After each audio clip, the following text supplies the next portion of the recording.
This is Ascending, and I'm your host, Toni Rochelle. And today, I got one of my favorite rappers on the show tonight. His name is Taz, and I can't wait to hear his struggle. I can't wait to see how he rises above the struggle. So y'all stay tuned, because it's going to be nice. Another kid lost within the system, but what doesn't kill you make you more resilient. You went through the worst but held on to your vision, cause you knew that one day you would keep ascending.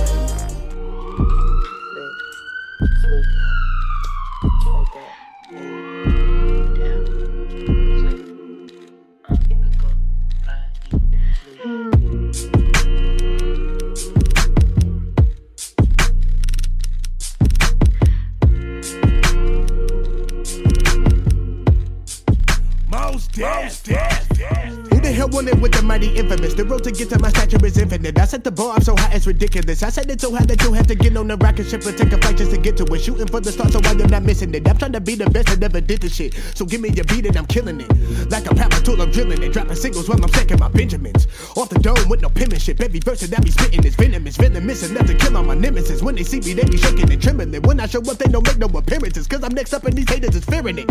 I'm a boss, not a middleman. I'm not a rapper, I'm a lyricist. Cause all these rappers in the game look and sound the same like a damn synonym. Which makes me wonder who be sending them. Who agreed to sign a deal with them? What's up with all the clout they giving them? They make it seem like they the greatest, giving them the praises for the bare minimum. I am not feeling them, I'll put an end to them. All of these rappers be sounding so similar. Little this and that is all to remember them. I will not show no mercy to these simpletons. I am a warrior, they just civilians, native to hip hop. So I am indigenous. Rappers my home and y'all niggas is visiting. This is my world, you happen to live in it. Woo! Let me chill and go slow with it. Let me put a little soul in it. Real lyrics get your soul lifted. Real hip hop, no gimmick, straight to the top. I see no ceilings like Master P. I got no limits. I'm a cavalry. All these other niggas like cavities. They got no feelings. When you destined for it, ain't no wishing. So cursed, but I'm so gifted. Pro black and I'm prolific. Task Force Tuesday. Yeah. That's Juice Crew over everything, man. JCOE. Follow the movement or get left behind. Welcome to Ascending. I'm your host, Toni Rochelle. And my guest today is Taz, the rapper Taz. How you doing, bruh? Doing fine. How about you? I'm blessed. I'm so blessed. Thank you for coming out. Definitely. You know I had to come out, yo. Yes. I got to say thank you for supporting me. Man. You know, Ascending, again, is about rising to the top, overcoming the struggle, just thriving, right? Yeah, sure enough, yo. So, I want to know your business. I want to know your struggle. Oh, you want to get all up in my business, huh? All up in your business. Well, anything specific, or you just want me to go in? Whatever you feel comfortable sharing with the people. I know you're nervous because you over there twisting in the suit, but you gotta stay still for the camera so they can really focus on you. But it's good. We want it to be authentic, so that's what this platform is about. Sure enough, yeah. You know, we trying to help people just as ourselves. You had struggles, I've had struggles, everyone has struggles, and we want people to know that you could push through the struggle, right? Yeah. So what type of struggles have you had to occur in your life? Well, pretty much, I was born in deep East Oakland, you know what I'm saying, you know, on 94th and Sunnyside.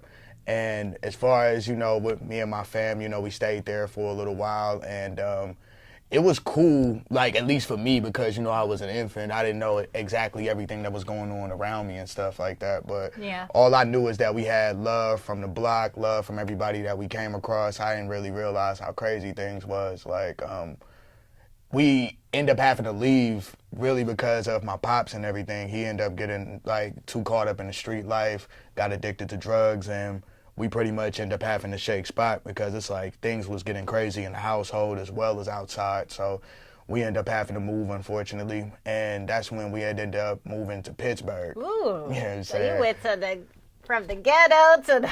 I ain't gonna put a label on Pittsburgh. I'm gonna let you tell the people what it's about. Yeah, the funny thing is, at the time, we was more so under the impression that Pittsburgh was going to be the exact opposite of Oakland.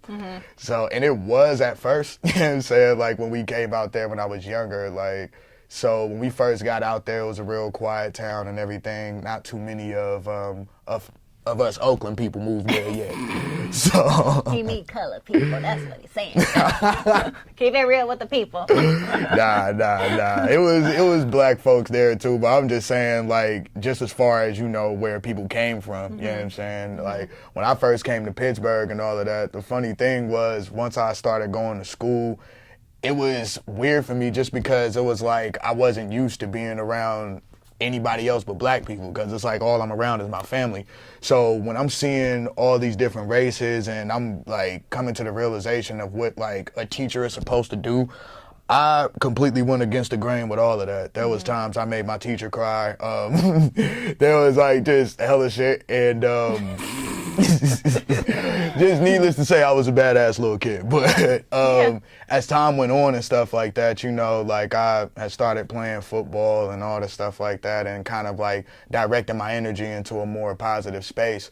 But after a while, I just started seeing Pittsburgh change. Like, it's weird when you see pretty much a suburb turn into a ghetto right in front of your eyes, you know? Wow. Like, because everybody I played on the football team with and everything, everybody I went to elementary school with, like, it's a small town, so we all grew up together and stuff, yo. So, yeah, like, a lot of people I played football with back then was the very same people I grew up with in high school, and they started using drugs, or they got caught up in street life and got locked up, or some of them had even passed away and things of that nature and stuff, yo. So that was a lot of what I had to go through, just like me feeling as though that, okay, yeah, this is a space where none of that is going to happen, and then everything that we ran from came to life, you know.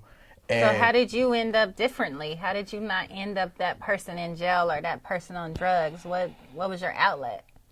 music. And even with that, it was difficult because it's not too many outlets in Pittsburgh, period. You Right. know what I'm saying? Like a lot of people that I came across, you know, they'll hear me rapping on the corner and be like, oh yeah, I got a little studio at my house. It wasn't really a studio. It was like, you know, me rapping in a closet, or me rapping in a bathtub. You know what I'm saying? Or like me in the garage or something like that. And then even half of the time I couldn't even do that because most of the time they was catting on me like, oh, I can't do it today. I can't do it today. Yeah. And stuff of that nature. So it was pretty difficult not to be that person because that's all I was around all the time. Like, but at the same time, me being around all of that made me put it in my mind like, hey, I want to be different, you know, like, and one of the things that really made me want to be a different person was my pops. And it's not like he taught me what to do. He more so taught me everything of what not to do.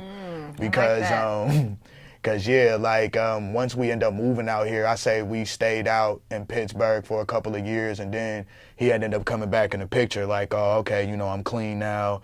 I'm ready to pretty much do right by the family. So my mom let him back in. That's and good. pretty much with that ended up going south because although he let go of his drug problems, he ended up acquiring a drinking problem. So with that being said, there was a lot going on in the household and stuff like that. And there was a lot of times I was scared to go home. You know what I'm saying? Just because if I ain't know like how things was going to turn out. I ain't know if it was going to be a cool day or if I was going to walk into a horrific argument with furniture being thrown and all that extra shit, yo. So yeah. So was you the oldest or the youngest? The youngest, yo. Okay. So a lot of times I was like, they tried to shelter me from it. Like a lot of times I was sent to my cousin's house while a lot of the stuff was going on. But then there were certain things that couldn't be hidden from me. You know what I'm saying? Like such as his drinking problem and stuff like that, you know. And that led to the point of like him really no longer being in my life because of all of the issues that we went through at that period of time. And yeah, like just more so growing up in the area period, like I said, there was people that I grew up with and they end up changing. Like, and for a while I felt as though that I changed with them. Like I was more so of the person that was always 1 foot in, 1 foot out because it's hard not to be that person when that's all that you're around. You didn't see where you could Exactly. change. I didn't really see no hope, but then there was still a small part of me that carried that with me, you know, like a small part of me that was like, this can't be it. Like even back then when I would just be kicking it on the corner with my homies and shit like that and we'll just be smoking or whatever, I would tell them the same thing, like, bruh, this gotta be more to life than this, yo. Yeah. Like, but it wasn't at the time, you know, like all we was doing was just running the streets doing dumb shit. And luckily for me, it was to a point where, like I said, I was 1 foot in, 1 foot out. So it would be certain things that I would be a part of and other things where it's like, all right, it's getting too far for me. Let me try to back away from this, you know? Ah! Black on black. Infamous Task Force Tuesday. Most dead. Black thought, black heart, black art. Paint a picture of black scars. All I got in this world is the rhetoric I'm speaking in my black bars. Black guns, white drugs, red blood, just to throw off our black smarts. Because they know that it's knowledge and power, and they don't want us to go that far. They all love black music, black culture, but won't speak on the black cause. White people buying melanin off the market, but they tell us black's wrong. Black kings, black queens, white schools, they won't speak on it at all. They'd rather show us black pain, black slaves, than to show us a black god. Look alive, my nigga. Keep your eyes on the prize, my nigga. Keep your eyes off the TV, cause the revolution isn't televised, my nigga. That's word to the wise, my nigga. You gotta read between the lines, my nigga, so you can see beyond the lies, my nigga. The truth is always in disguise, my nigga. Promoted these hidden agendas that's meant to dismember our race, using us as propaganda for criminal standards to justify villainous hate. Murder our leaders and leave us with preachers so we don't have knowledge of self-only fate. Making black mothers depend on white government. Why these black fathers is locked in the cage? This life is insane, this shit is a maze. No time to debate, my nigga, we gotta stay vigilant. The system is villainous, they treat you like a terrorist cause you militant. Free your mind from imprisonment, free the shackles from your brain and live limitless. Be the change you haven't witnessed yet, let the past be the past so you can live again. Ah! Black on black, black on black. That's how the shit goes, bruh. Infamous Task Force Tuesday. Yeah. So who was that one person that made a big impact on your life? Because I know there's always somebody or something. I know you said music, but like, what made you, who was that person that really helped you and was like, you gotta do your music thing so you can get out of here?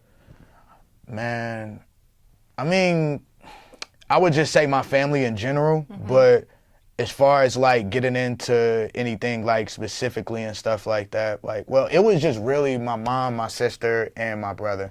Like, they were, family. Yeah, just the immediate household, you know, they were the ones that pretty much always pushed me to a point of doing whatever that I was able to do, you know, like it was to a point where they always instilled it in me that I don't have to be like one thing or I don't have to be in one lane, you know, I can follow my dreams. And that was the cool thing about it, just as far as like a lot of times when they did shelter me from stuff that was going on, it was more so enough time for me to actually be able to dream and come up with that, to dream. Yeah, to come up with these thought processes and stuff, you know. But then at the same time, you know, it got lonely and stuff too, just because it's like I'm just always kind of getting pushed out of the way when stuff is going on. But still, that was still them encouraging me to be like, hey, you don't have to worry about this. You know, you don't got to worry about all the bullshit that's going on.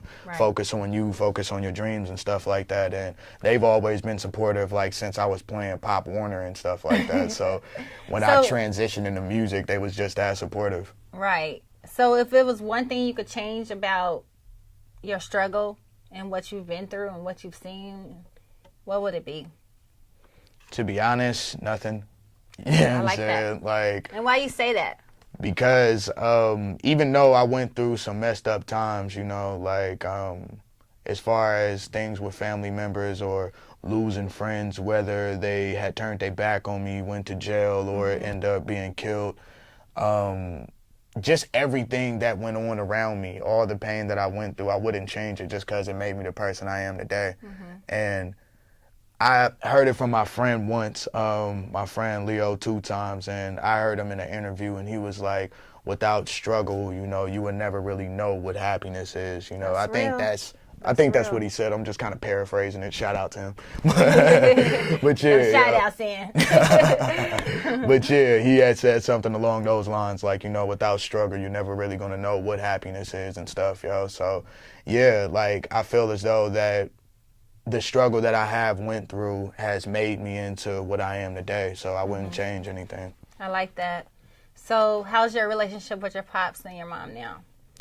Relationship with my mom's is great. It's actually her birthday today. Oh, happy birthday, Moms. This is a good day. This is a good day. Happy birthday, Moms.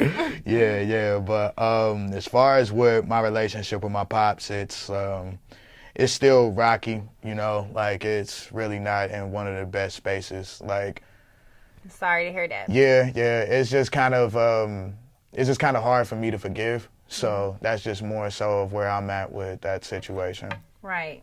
Yeah. So if it was one thing that you wanted people to know about you that they don't know about you now, what would that be? One thing that they don't know about me. Like in what context? Just talent or something positive to get through the struggle. Like you talked about how you can't forgive and how the struggle was hard and how you adapted to not being like other people around you. What is one thing that just helped you to just keep pushing? Because you could have easily end up like your friends or your pops or whatever. I know the music outlet was good, but like what was that one thing that was just like I'm not gonna be like that. I'm not gonna let this hold me back. I really there might be a little task out there just like you right now. You know, it is one out I can there dig like it. that, I can dig it.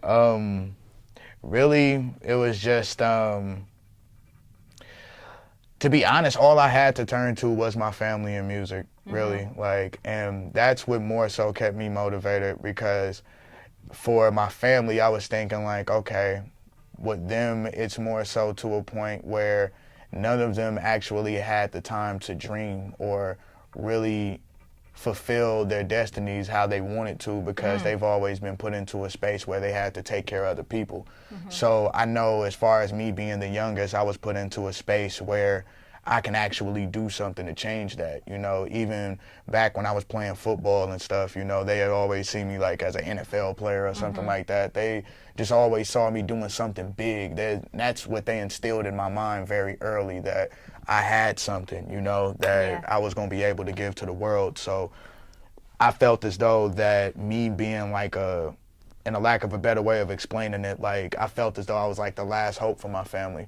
So I'm like, if something happens with me, then I don't know, like, necessarily the direction of how everybody is going to go. Like, not saying that nobody in my family has the capability of making stuff happen. It's like they do, but it's always one in every family. Yeah, they yeah. Got that big hope, that one dream, and you change the whole dynamic in your family. Yeah. And they, like, pretty much always instilled that in me and stuff. So that's one thing, is just far as just being that change for my family, you know, taking everybody out of the norm of what we've known, you know, like just as far as being in the ghetto or having to sell just to make money or things of that nature, like I just want to take my family out of that environment completely. So that was one thing that always motivated me and kept me to a point of like, I want to be different.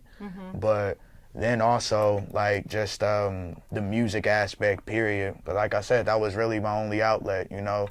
When I didn't have a studio or a studio to go to, you know, I would just be walking around Pittsburgh rapping to myself, like all alone, just rapping to myself, you know, like just because it's like, I know that this is going to happen for me one day, and I ain't know how it was going to happen. I ain't know when it was going to happen, but it's like, to me, music is sort of like religion, you know, like how I agree. How most people feel as though that no matter what they're going through, as long as they can turn to their religion, then there's some sort of hope to get through the next day.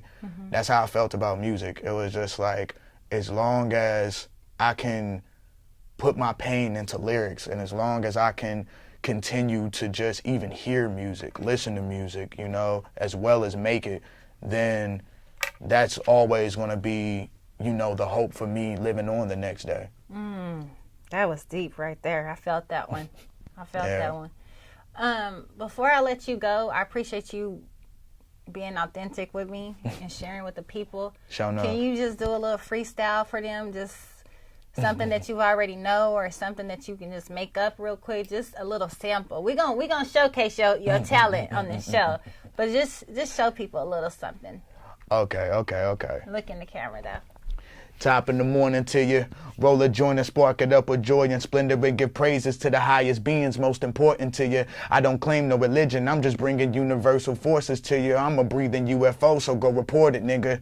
Shout out to mama for reconsidering her decision to abort a nigga. Shout out to all my fans that go out to support a nigga, cause I know my ambitions, it started to get demoted to you. And yo, I fell off, but let me get back on, because you already know that I'm on the microphone, and when I'm in my zone, I can never fall off. And best to believe, man, this thing about to take off. I'm rocking with my homegirl, Pretty Toni, and best believe that we's about to take this higher than you ever seen, and we go keep ascending. So keep remembering the name, because it's infamous Taz. I'm making my own lane, and that's the game. Hey, ascendant, rise up, keep pushing, get past the struggle, because that's what it's about. We out. Showing up. I'm different. I'm going to be different no matter what. Yeah, daddy beat mama. Yeah, he was an alcoholic. Mama had to raise us by herself. They had to push me away because I was the baby. But I'm going to be different. I'm going to show them I got hope. I got dreams. It's coming. It's coming. I'm going to rap my way all up out of this. Yes, I am. I'm going to rap my way all up out of this. Did you hear me? I'm going to rap my way all the way up out of this, because I'm the baby. They counting on me. They counting on me. All the pressure. I see it around me. That's not going to be me. No drugs. No abuser. That's not me. Don't you see me? I'm a star. I said I'm a star. Don't you see me? Because I'm going to rap my way through this. I'm from Oakland all the way from Pittsburgh. You going to know me. Taz is what my name is. Taz is what my name is. Rapping my way out of the ghetto. Rapping my way out of therapy. Rapping my way out of it all. You going to see me. Because I'm the baby. I'm going to make the change. I got the hope. I'm going to make the change. No more loneliness. I'm going to make the change, because I'm going to rap my way up out of this.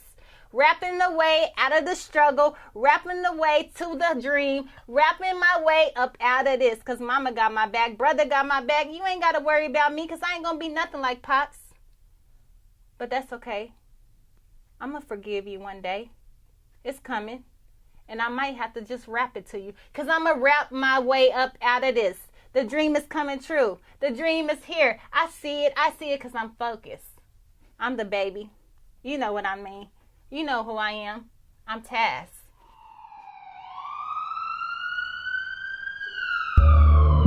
We living in the hood. We living in the hood. It's just another day around the way. I say we living in the hood. We living in the hood. It's just another day.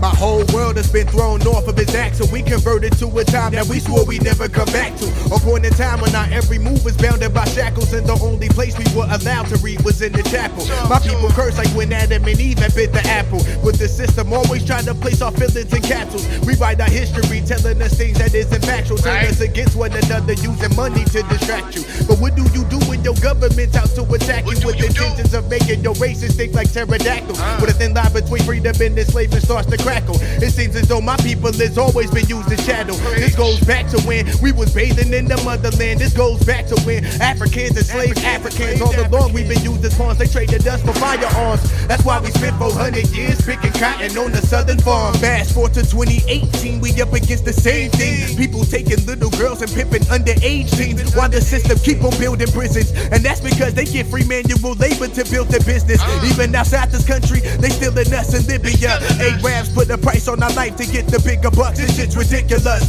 I'm watching CNN feeling incredulous, because they sending camera crews but nobody's helping them. All around the world we being gentrified and deported, but don't nobody stop to help. They rather go and report it. We being sold and extorted, but yet the news rather make a story out of our torture. That's the reason why we got to help ourselves to end the slave trade. Our ancestors fought for freedom, we must do the same thing. But yet we disunited thoughts within the chain gang. We don't have guidance, so we rather go and gangbang. Too young and reckless to listen to what our mother say. I wanna go to heaven, but the preacher on the cover pay. We never hold each other up, we just in each other's way. We don't care about our brother's pain, and that's the reason why when we die, it's just another day.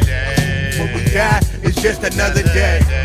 When we die, it's just another day. Why when we die, it's just another day.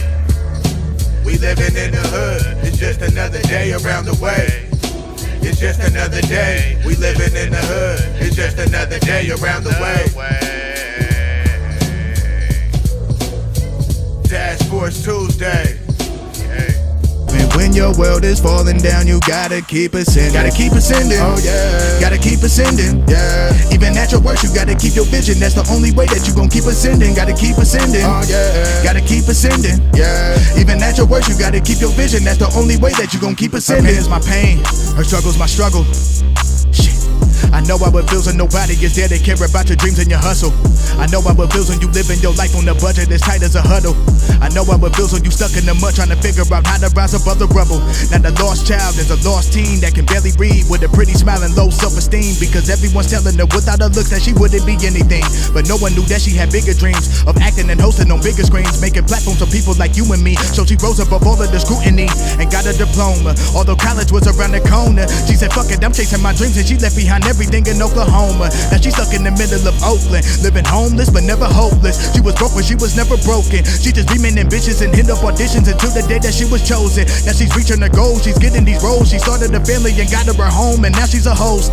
She had to take it cause it wasn't given. What doesn't kill you make you more resilient. She went through the worst but held on to a vision, cause she knew that one day she would keep ascending. This world we live in is so unforgiving. We all have setbacks, but the comeback make the biggest difference. Yeah, what doesn't kill you make you more resilient. So even when your world is falling down, you gotta keep ascending. Gotta keep ascending. Oh yeah, gotta keep ascending.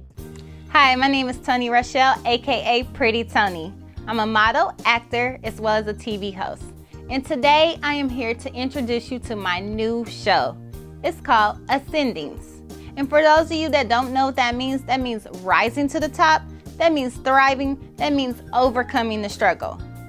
My reason for doing this show is to have a platform for people to understand that everyone has a struggle. Everyone has a story, and most of the time, we all feel alone. We all feel like nobody understands. Nobody's going through what I'm going through. But let me tell you, we all got a story. We all got a struggle. And that's what this platform is here for. So please, subscribe to my channel, tell your friends, tell your family, tell your neighbors, tell everybody to watch this show. Watch my show, Ascendings, with Toni Rochelle. Another kid lost within the system, but what doesn't kill you make you more resilient. You went through the worst but held on to your vision, cause you knew that one day you would keep ascending.